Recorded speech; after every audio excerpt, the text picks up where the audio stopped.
Gabriela mencionaba al maestro Pablo Alfaro, que pues es uno de nuestros invitados y que sería pues el siguiente en el orden al BAT. Yo puedo dar un poco de la reseña del maestro de primera mano porque pues somos parientes, él es primo de mi suegra. Sí, el maestro Pablo Alfaro, además de ser muy talentoso, es una persona muy valiente. Él viene de una familia de músicos y de muy joven triunfó en el violín. O sea, él entró a tocar a la OSEM, que es la mejor orquesta que hay en México. Él consiguió una silla en la OSEM. Ya como decimos en México, ya la había hecho, ¿sí? Y aún así, pues valientemente dijo, no, pero a mí me gusta la laudería. Entonces, se lanzó, pues así decimos como en México, como hacía lo macho, se lanzó y se fue a las primeras líneas, ¿sí? Entonces, pues se fue a Estados Unidos, estudió, formó sus talleres y yo podría decir que es el laudero mexicano con más reconocimientos internacionales. Ha ganado todos los premios. Tiene una cosa también muy interesante, que él dice que gasta X cantidad de dólares, que no les voy a decir cuántos, al año en su preparación. Ahorita si bien está suspendido por la cosa del COVID, pero cada año va a cursos y va a concursos y todo, ¿no? Y bueno, pues él como laudero en Atlanta, pues le han llegado así, ha tenido en sus manos violines Guarnieri y así, que llegan de las orquestas cuando van de visita o los músicos de allá. Es decir, eso es un mexicano de éxito y es un comunicador y pues le agradecemos que está aquí con nosotros, maestro Pablo Alfaro. Y pues te escuchamos con mucha atención. Siempre lo que tú nos quieres compartir va a ser un agasajo para nosotros. Buenas tardes, buenas noches. Muchas gracias a Ramira Ediciones por haber hecho esto posible, y también a Alonso por la invitación. Y pues la presencia de nuestros colegas es también fundamental.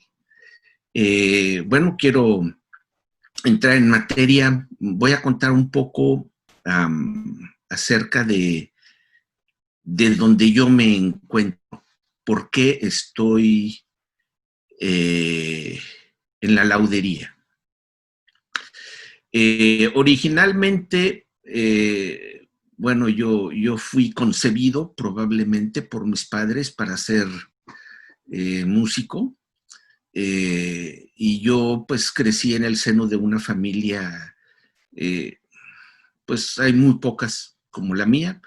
No sé si se vale presumir, pero mi abuela era extraordinaria pintora, poetisa, cantante, compositora, todos mis tíos músicos de alto calibre, mi madre pianista. Y yo creo que yo me iba a dormir escuchando La Primavera de Beethoven, tocada por un tío y mi mamá. En fin, mi padre era melómano.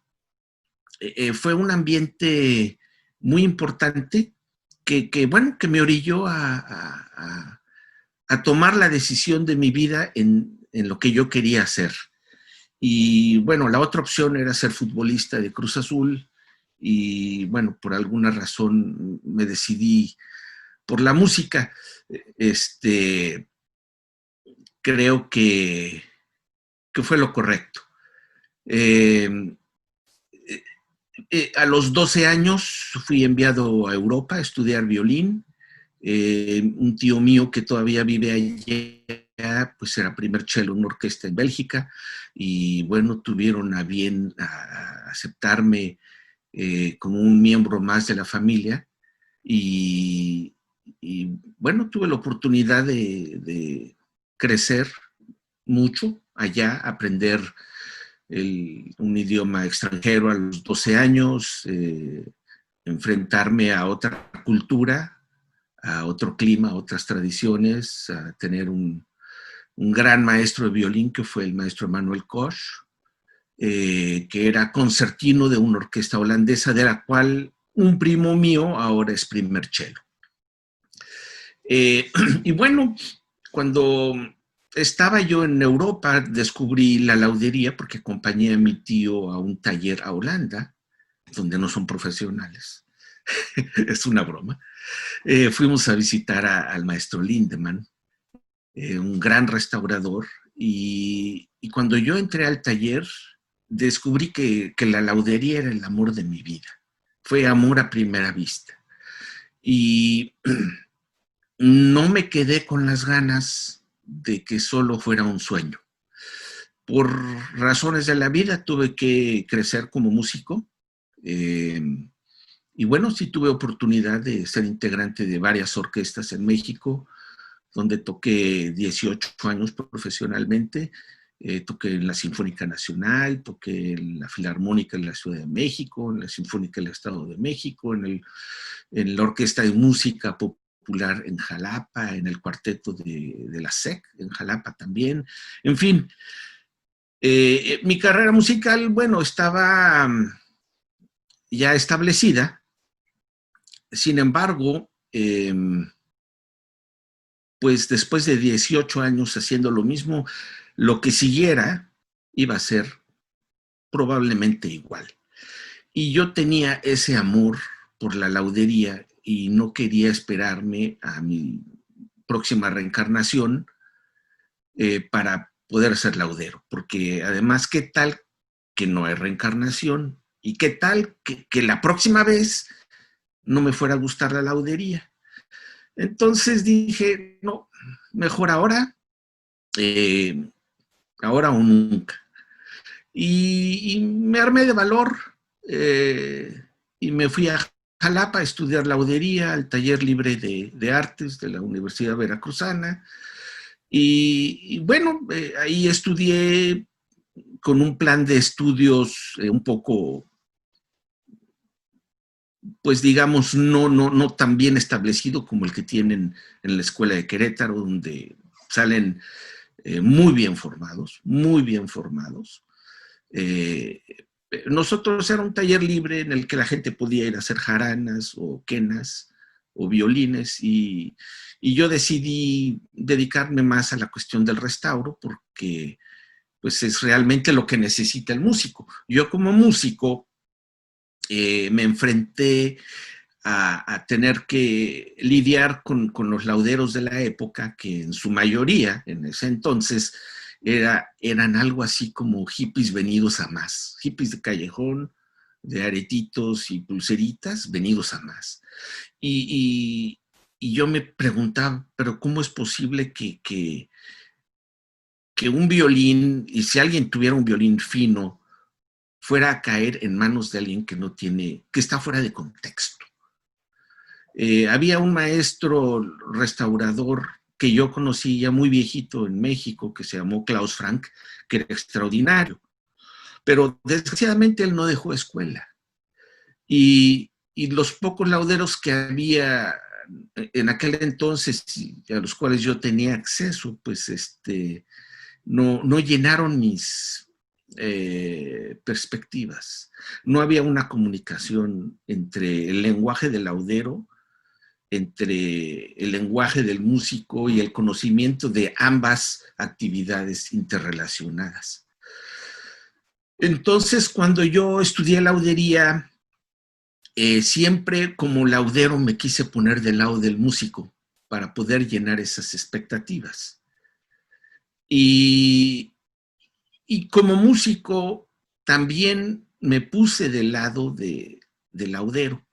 No creo que tiene que ser un lado contra el otro y uno tiene razón y el otro no. Es más bien una actividad correlacionada, interdisciplinaria, con la que podemos salir adelante todos juntos.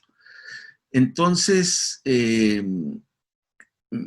bueno, pues estudié laudería, pero también vi que había mucha necesidad en el país de tener una perspectiva diferente, porque en aquel entonces los lauderos mexicanos pues no eran tanto así como colegas, eran más bien rivales, ¿no? Entonces, pues el crecimiento estaba muy a cuentagotas, y, y además no teníamos una influencia o alguien a quien seguir para poder mejorar, porque todos, bueno, algunos habían ido a Europa a estudiar, regresaron a México y no se volvieron a instruir. No tenían la comezón de seguir creciendo, ya habían triunfado y ahí se quedaron. Y la laudería es como la música y como la medicina. Un neurocirujano no salió de la escuela y ahí se quedan, ¿no? Ellos van a sus cursos, a sus seminarios, a sus conferencias y se siguen instruyendo porque esto sigue avanzando. Cada día hay mayores avances tecnológicos, se descubren más cosas que le dan sentido a la actividad y uno tiene que ir eh, tras ello para estar al día. Entonces, en cuanto tuve oportunidad, me fui a Estados Unidos, que fue recién salido de la escuela, y tuve la fortuna de tener un gran maestro que me ayudó muchísimo a mejorar todas mis carencias que yo traía pues por parte de la escuela, que no era una escuela establecida con un programa integral. Entonces, pues con este maestro durante 5 años fui llenando todos esos huecos y además lo primero que hice fue asociarme con las sociedades americanas que tienen a bien el crecimiento de la laudería y entonces me di cuenta que realmente sabían muchísimo, pero lo más importante era que lo compartían y que estaban unidos. Entonces, mi objetivo fue, hombre, pues yo podría ayudar a mi país a que sucediera algo parecido. Y pasaron muchos años, fui a algunos cursos, más bien para músicos. Me invitaba un tío mío a cursos que eran más bien laudería para músicos. Y bueno, en algún momento la vida me cruzó con Gaby y con Martín y tuvieron a bien prestarme en algún momento su taller, porque yo tenía unos clientes que tenía que ver en Querétaro e hicimos un equipo de trabajo. Y sí, trabajamos muy duro, comimos muchos tacos, la pasamos bomba y no nos conocíamos, pero bueno, descubrí que Gaby era tenía visión y tenía ambición y realmente pues ha tenido una entereza y tiene un carisma que ni siquiera ella misma se imagina, ¿no? Y creo que realmente está liderando sin necesidad de buscar ser un líder a la laudería mexicana de alguna manera, ¿no? Entonces, bueno, ya aquí en Estados Unidos he tenido la oportunidad de estudiar pues, con los mejores del mundo. Algunos americanos, por supuesto, pero también europeos, y aprender técnicas de restauro, criterios de restauro. He tenido mucha suerte con la construcción de instrumentos porque no es a lo que yo me dedico del diario. Yo construyo 1 o 2 violines por año, si bien me va, pero he tenido suerte de que han ganado algunos premios los instrumentos que hago. Mi vida ha sido más bien el restauro, ¿no? Y bueno, he seguido tocando y creo que la música en algún momento, bueno, sí la tomé muy en serio y ha sido una herramienta importantísima para poder entender las necesidades del músico, las posibilidades de los instrumentos y esto va de la mano, esto va de la mano. Ahora ha habido una evolución en los instrumentos que ha sido producto de una necesidad de adaptación social. El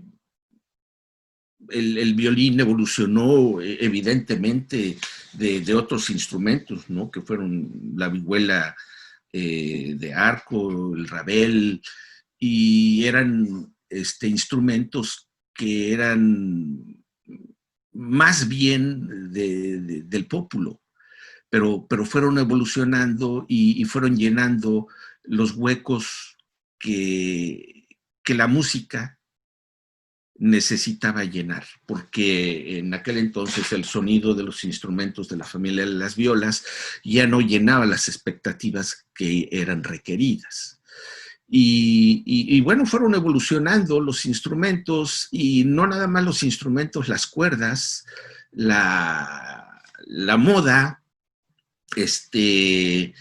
y podemos ver una evolución, yo creo que un poco más que en la pintura, porque aunque pues, la iconografía puede ser una guía, en el caso de México, las pinturas que se encuentran de instrumentos antiguos en las iglesias son más bien una interpretación del artista, más que haber seguido realmente los modelos de los instrumentos que se estaban tocando. Y de ahí surgieron instrumentos en México que son híbridos entre lo que veían los constructores en las iglesias, lo que necesitaban para tocar e interpretar su propia música, y también lo que les convenía, ¿no? Y bueno, la evolución de los arcos, pues viene, por ejemplo, Corelli en el que era 1700, tenía un arco ya recto, corto. Después Tartini en 1740 era un arco también recto, pero más largo, y fueron modificándose en relación a las necesidades técnicas de la música. Entonces, bueno, es muy interesante ver cómo todo se va moviendo, pero creo que lo más importante es saber que nos tenemos que abocar a trabajar en conjunto, tanto lauderos entre nosotros como lauderos con músicos, para poder entender ambos mundos, ¿no? Y crecer y ayudarnos. Exactamente. Bueno, adelante, Alonso. Muchísimas gracias, Pablo. Pues sí, en la medida que a los músicos les vaya bien, a los lauderos les va a ir bien y viceversa. Entonces sí, realmente hay una agenda ahí de hacer realmente toda una base de datos